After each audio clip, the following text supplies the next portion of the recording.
later on, but it will fizzle a little bit. East Anglia South East staying dry. Mildest here tomorrow, 14-15 degrees. Touch cooler than today elsewhere, but still above average. And then into tomorrow night. Rain for a time across East Anglia South East, but here we go. More substantial and widespread rain across England and Wales. Not seen that for a long time. Rainfall amounts will vary. Lots of mist and low cloud for Thursday. It's going to be quite a grey and murky day, particularly around hills and coast.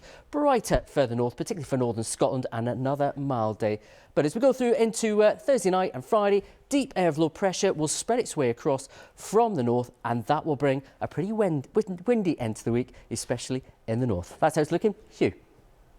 Matt, thank you very much once again. That is BBC News at 6 from Cardiff. We'll be back with BBC News at 10. But now it's all of our colleagues on BBC One in the nations and regions ready with the news where you are. But for now, thanks for watching and bye. Thanks, Hugh. Hello, you're watching Wales Today. I'm Nick Servini. All major road building plans are scrapped by the Welsh Government, who insist the approach of the last 70 years has to change to hit climate targets. None of this is easy, but neither is the alternative. The UN General Secretary has warned that unless we act decisively now, we face a climate catastrophe. But it's proved deeply controversial, including within the Minister's own Labour ranks. We'll speak to Lee Waters live on the programme. Also tonight, getting the over 60s back into work. Susie Rees tells us how she moved online and avoided joining the growing ranks of the economically inactive. Yeah, OK, I can't quite use my phone like my daughter does with her thumbs. I still use a finger, but that's fine. I can still do it. It's a stunning spot, but how the removal of these overflowing bins has sparked a row about keeping one of our most popular beaches tidy. As the Brynaman Public Hall prepares for its 100th birthday, just how can an independent cinema survive the threat of the multiplexes? Hello, in tonight's sport. One last attack possibly from Switzerland, and it comes to right to left. Jim that near post! Oh, it's in! Denied a World Cup place last autumn, Wales, a team in transition, prepare for the future with a friendly tournament in Spain.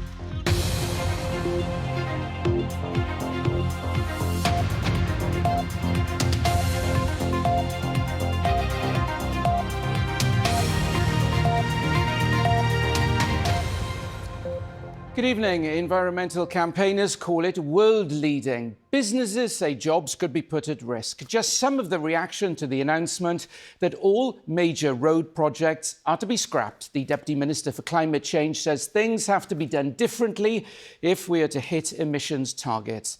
Many high-profile projects that will not now go ahead are in the north, including a third Menai crossing, improvements on the A55 at Flintshire and to the A483 around Wrexham. Ministers insist there will still be investment in roads, but under new criteria, it will make it very difficult for larger schemes to get the go-ahead in future. And there's been highly unusual opposition from within Welsh Labour's own ranks. Brendan Williams now reports. The gateway to Wales from the northwest of England, typically slow during rush hour tonight. The Aston Hill A494 is the second busiest stretch of A road in Wales, with more than 65,000 westbound vehicles on average a day. But it bottlenecks towards the A55, and for years several controversial options for new roads have been discussed. Now those plans are off the table, concerns tonight over the impact on the whole region. As far as traffic coming into North Wales, it's extremely disappointing. We see queue after queue in North Wales in summer, which forces traffic to use roads that really were never designed for the volumes of traffic they're using. So I think for our economic development point of view, from the tourism potential of North East Wales and North Wales in general, it's a very disappointing day. This afternoon, the Welsh Government announced that all major road building projects will be scrapped and any future roads must pass strict criteria. Let me be very clear at the outset. We will still invest in roads. In fact, we are building new roads as I speak, but we are raising the bar for where new roads are the right response to transport problems. An expert panel assessed 59 road projects. Of these, 15 will go ahead, the rest rejected or to be revised. a decision the Conservatives dubbed complete chaos. To you, Deputy Minister, roads might be these awful stretches of concrete, but to us, businesses, commuters and residents, they are a necessity. We need adequate roads to run a top-quality public transport network, to help businesses thrive and to get the economy firing on all cylinders are just some of the few reasons why I speak so passionately about this. Among those that will go ahead are new roads between Pontypool and the M4 and Fishguard and Cardigan. But confirmation also today that plans for a third Menai crossing between Gwynedd and Anglesey will be scrapped, despite the recent chaos caused when one of the existing bridges was closed due to safety concerns. Anglesey's Senedd member accused the Welsh Government of appalling inconsistencies, which would not go down well on the island. Minister, this has taken us back a good 15 years, undoing the good work of my predecessor, Ieuan Wyn Jones, when he was Transport Minister, undoing the good work of your predecessors in mapping out why the case had been made for a third Menai crossing and which routes should be pursued and why. Environmental campaigners have called it world-leading and brave, but some in the construction industry have warned the announcement could put jobs at risk. Well, we've been waiting to see the results of the road review and the response of the Welsh Government for a long time. It's been eagerly anticipated, and we're really happy with what we've seen today.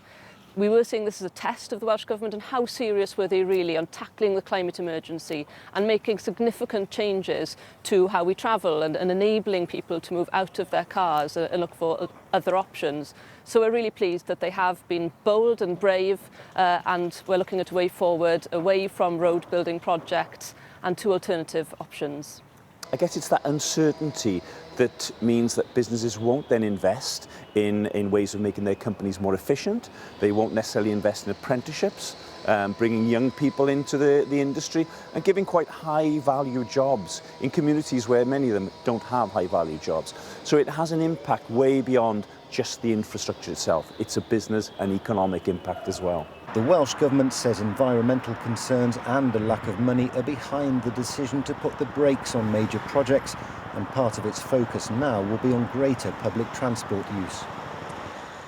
That was Brendan Williams. You saw him there. Lee Waters, he's the Deputy Minister for Climate Change, and he joins me now from the Senedd. Good evening.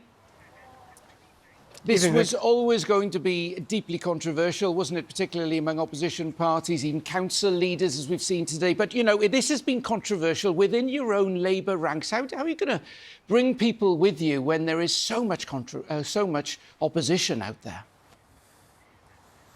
Well, it's always difficult making decisions which are unpopular in the short term, but you know are the right thing to do in the long term. That's the whole point of our future generations approach. And, you know, Nick, we talk on this programme, we talk in the Senedd of the impact of flooding, of the impact of drought, of the impact of summer fires. We've seen what's happening in New Zealand. We all know, don't we, that climate change means we have to change, but facing up to that change and agreeing it is the hard part. That's why politicians don't do it very often. But I think we're showing the courage of our convictions to say this is the right thing to do for the long-term interests of Wales. But I ask you again, will you be able to take the public with you? Sure, they agree with the fact that we've got to save the planet, but you are asking people to make enormous sacrifices across parts of Wales. You know, what do you say to someone on Anglesey now who's had this enormous disruption with one of the crossings disrupted for safety reasons? Now they know there is not going to be a backup there in the future. Well, you're not reporting the report accurately, to be fair. Nick, all road schemes are not going ahead. We've said 8 are definitely not going ahead. The rest we think we can rejig to fit within the tests we've set. So they're not just adding extra lanes which fill up with more traffic, which then cause further congestion and more demands for roads. We've seen that for more than 50 years. Sorry to interrupt. We're seeing in some cases... Sorry to interrupt, but there's not going to be a third crossing, is there? Well, we haven't said that, Nick. The report recommended the crossing doesn't go ahead. What we've said is we can ask the Burns Commission to look at this, because they're looking at transport across North Wales as a whole by the summer. So the report has recommended it shouldn't go ahead on its own terms. We haven't committed to that yet. Obviously, the inevitable question is alternatives. And the reality is, Minister, the alternatives in terms of public transport are just not there at the moment. But that's a circular argument, because they'll never be there if we allow road schemes to choke off all the investment. There's a never-ending pipeline, a sausage machine of road schemes that are almost impossible to stop, because by the time they come to ministers, millions have been spent on them and local expectations have been raised. What we're doing is building now.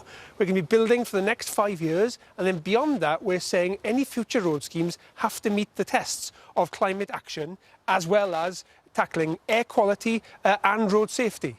OK, we'll have to leave it there. Apologies for the slight problems with the sound during that interview. But Lee Waters, Deputy Minister for Climate Change, thank you very much indeed. Right, listening to that was our environment correspondent, Teleri Glyn-Jones, who's in the newsroom now. So, Teleri, put this into perspective for us. How significant was this today? It's hard to overstate it, Nick. This is absolutely massive. This is essentially the Welsh Government signalling that they are serious about climate change and they're willing to make difficult, often really unpopular decisions in order to reach those targets. Unpopular with drivers, especially in rural areas who rely on their cars, who don't have alternatives, unpopular with business and unpopular politically as well, and not just with opposition parties, but within their own party. But I think there is a void here between the vision that the Welsh Government are selling of the future and the reality on the ground now. We know that the public transport system and the active travel system aren't up to scratch at the moment. And now industry leaders and local people are clamouring for information to fill that void on the detail, on decisive and bold investment to fill that gap and to invest in the alternatives. OK, Teleri, thank you very much indeed. Teleri Glyn-Jones there. More than a quarter of adults in Wales are classed as economically inactive, meaning they're not in work and not available to work either. Often it's because of ill health, caring commitments or early retirement. Efforts are now underway to encourage more people back into the workplace as unemployment remains low and some sectors are struggling to fill vacancies. Our business correspondent Hugh Thomas reports. Susie Rees loves showing people around her hometown of Caerphilly. It's gorgeous because it shows you all the waterworks and the walls and everything. And now in her early 60s, she's worked as an actress and a tour guide. But an injury to her leg a few years ago meant she couldn't carry on and faced being out of work and off sick into retirement. It was a prospect she dreaded, but a charity called Prime Cymru gave her help to turn her tour guides into a recorded audio guide that anyone can download on their phones. It's kept her working and happy. As you get older, there is this perception that if you're not a grandparent, you know, what are you going to do with your life? And it's like, well, it doesn't suddenly stop. And I mean, now the retirement age has reached 67 and likely to go higher. You know, what am I supposed to do for the next 5 or 6 years if I'm not working? More than a quarter of the Welsh population who are working age are classed as being economically inactive. That's up by 2.5% compared to a year ago. The unemployment rate has remained broadly stable at 3.5%, increasing by just 0.4% on the previous year. There was, though, a drop in the employment rate, which fell by 2.6% to 71.8% of the population in the 3 months to the end of December. Employers are being encouraged to tap into that cohort of people who are classed as being economically inactive. Now, some of those can't work. They might be carers or be off on long-term sick, but others are keen to get back into work. Prime Cymru helps the over 50s learn new skills and encourages businesses to employ them. We need to recognise the skills that people bring with them after a lifetime of work or even bringing up children, the experiences and transferable skills from that to go back into the labour market is incredible for employers. The charity would like more government focus on the over 50s, something the Economy Minister said was available through its Back to Work programmes to get people into the workplace. Well, we've got a larger legacy than other parts of the UK overall when it comes to ill health, and that's often the biggest reason that people cite as to why they're not in work and not seeking work. That's why we put so much emphasis on helping people with healthcare needs to get back into the world of work. The rates of economic inactivity in Wales are high, but for people like Susie in Caerphilly who want to keep working, there's help and support to make it happen. Airbus in Broughton has announced it's to create 60 new jobs when work from its plant in Germany is transferred to the site next year. It comes on the same day as 450 jobs previously announced were confirmed at Broughton. The former referee Nigel Owens has said he was not aware of allegations that people within the Welsh Rugby Union had made homophobic comments about him. An independent panel has begun looking at the allegations of a toxic culture at the WRU. Mr Owens told the BBC's Newsnight that he always felt supported by the union, but more work was needed to improve inclusion in rugby. Love may well be in the air for many of us this Valentine's Day, but for those looking for a prospective partner, warnings tonight to stay vigilant of so-called romance fraudsters. North Wales Police say they're seeing an increase in scammers setting up fake profiles on dating sites or apps in order to get someone's confidence and then ask for money. Chris Dearden reports. Some of us may have been married too long to even remember it's Valentine's Day. Wasn't it Santa's Dwinwen the other week as well? But for anyone who is dating online, police are warning never to give away your heart or your money too quickly. Detectives have been investigating a number of cases recently where people have lost tens of thousands of pounds. Scammers pose as potential dates, win someone's confidence, and then spin a sob story. Not only do they become financially abused, most of the victims obviously tell us that they feel like they've been violated, they've lost trust in a lot of people. You know, they are emotionally abused as well, and this can be really impactful for victims. So they lose a lot of money, but then they find that they are completely then isolated again from friends and family. And they haven't got the contact that they once had, because a lot of the suspects that we deal with are contacting their victims on a daily basis, if not, multiple times through the day. And some of those stories have included, I'm stuck on an oil rig and need money to get home. And I need money for hospital bills. And even, I need to buy my way out of a contract with the US Army. And police say it's often all too easy to believe if someone has won your trust. They're advising us to take care with online relationships, particularly if someone you haven't met becomes very intense very quickly. Chris Dearden reporting there. Still to come before 7. We're in Spain with Wales's footballers preparing for their first match of the new year. And most of Wales enjoyed a taste of spring today. 16 Celsius in places, making it the warmest day of the year so far. But a cold front will bring a change tomorrow. I'll see you later.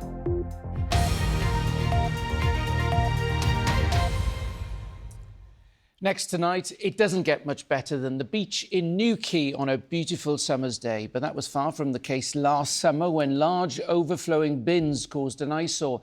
They've now been removed, but there are concerns it could make the situation even worse next summer. And if that wasn't enough, the toilets are also out of order at the popular tourist destination. Craig Duggan reports. There aren't many places like it. Newquay under blue skies attracts huge crowds, the majority for the beautiful beach and the coastal views. But the view on parts of the beach last summer weren't as attractive. Large overfilled bins with rubbish overflowing onto the sand or piled up on the ground. This year, Ceredigion Council has decided it won't put bins on the beach for health and safety reasons. They were too large to be moved, and it seems a new refuse van can't get down to collect the bags. There'll be more bins in the village, but the town council is concerned. You can have 200 plus families actually on the beach at any one time during a hot summer day, really. What are they going to do with their rubbish, which could include food, nappies, for example, glass bottles. For years and years, we had small bins. They were collected and cleaned, and there was never an issue. The last few years with the big bins, there's no real collection. It's a mess. It's a tip. And again, why can't we go back to how it used to be? Because there was no problem in those days. The answer to that seems to be down to resources. Ceredigion Council has set out the service it can provide and says it wants to work with others on keeping Newquay tidy and to encourage everyone to deal with their waste responsibly. As well as the bins, something else is worrying people familiar with a good day out in Newquay. These toilets close to the beach will also be familiar to the thousands who love spending time here in Newquay. But when it comes to spending a penny, there's a problem. These have been closed by Ceredigion Council since last year. Toilets in the village are staying open, but the ones behind the beach need repairing, and the county council wants the town council to contribute. We haven't got the money, as I say, to accommodate this at the present moment. I'm aware that people were urinating behind the wall by the lifeboat station rather than walking up here to the toilets to put 20 pence in to go to the toilet. Locals will keep calling to get the bins back on the beach and the toilets reopened. Ceredigion Council wants more discussions, saying it's not down to just one organisation to keep one of Wales's treasures clean and tidy. Right, let's get the sport and a return to action for Wales's national team. Thomas is here. Yes, Nick, we start in Spain tonight, where Wales's women are preparing for a friendly tournament, having failed to reach this summer's World Cup. Manager Gemma Granger admits they're a team in transition and is focused on developing younger players. The ultimate aim, qualifying for the next European Championships. Sand, sea, but not much sun. The weather may not be ideal on the Spanish coast, but for Wales, the Pinatar Cup held here is a vital opportunity to regroup, refocus. Getting to a first major finals remains the aim. The hard work begins now. We have a really nice balance at the minute of experience and younger players coming through. We'll only get to the end goal, which is qualifying together. They're a breath of fresh air within the group, and like I say, they're hungrier than ever. So yeah, it's very competitive, and it's the way we're going to qualify. Wales face a frenetic fixture schedule, 3 games in 8 days, in the familiar surroundings of San Pedro del Pinatar in southeastern Spain. Before facing Iceland and Scotland, it's the Philippines tomorrow, the lowest ranked side here, 53rd in the world. But they've achieved what Wales have craved for so long, qualifying for this summer's World Cup for the first time. We've never faced them before, and those are the games that are more tricky sometimes because you don't really know what to expect, and it's hard to see on the video, you know, what type of team they are if you're only watching a few games of, you know, their previous games. But it's more about us and how we, you know, prep against them and focus on ourselves, really. One last attack. Last autumn, and these players came closest to qualifying than any other Wales team. A playoff heartache in the final few seconds against Switzerland ended Wales's journey to the World Cup. For Wales, the tournament in Spain will play a key part in preparing for the inaugural Women's Nations League, starting in September, before qualifying begins for Euro 2025, early next year. And Wales's opening game is live on iPlayer and the BBC Sport Wales website. There's Welsh language coverage on Cymru View to kick off 7:30 tomorrow.